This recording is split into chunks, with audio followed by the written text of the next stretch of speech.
5 seconds. Inadequacy of warehousing and transportation facilities is also one of the causes that keep potential customers away from the railways. In order to complete the chain of transportation, it is proposed to develop rail-side logistics parks and warehousing.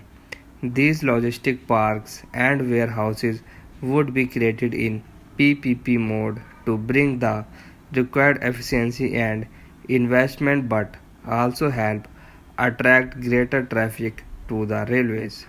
With the coming in of the Transport Logistic Company of India, we will be witness to a paradigm shift in our role as a national logistics provider.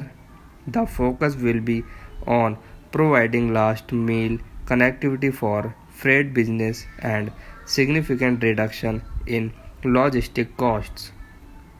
At least 10 goods sheds will be developed by Transluc in 2016-17.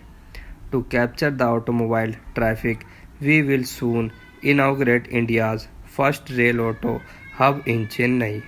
This push on rail-side warehousing would also encourage development of cold storage facilities on vacant land near freight terminals.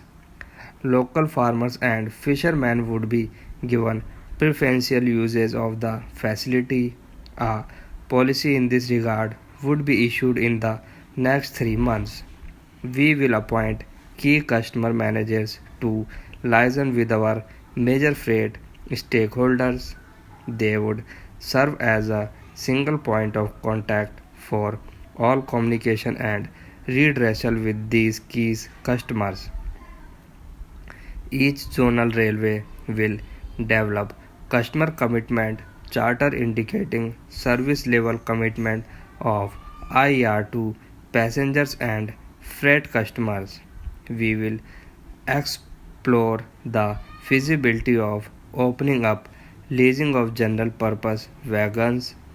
Although we enjoy the highest captive eyeballs in our railway system internationally, we earn less than 5% of our revenues through non-tariff resources.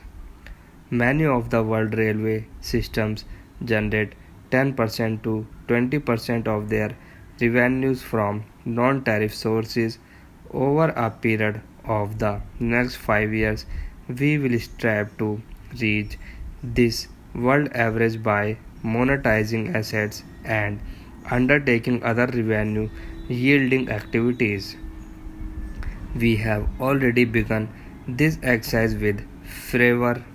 A major program of station redevelopment has been initiated, which I have already spoken about earlier. This will help us to monetize our land and buildings through commercial exploitation of vacant land and space right over station buildings. Monetizing land along track. IR has huge tracts of land available adjacent to its rail network. We will lease out this space to promote horticulture and tree plantation. This will encourage employment to underprivileged sections SC, ST, OBC, etc., augment our food security and also prevent encouragement of railway land. Possibility of using this track for generating solar energy would also be explored.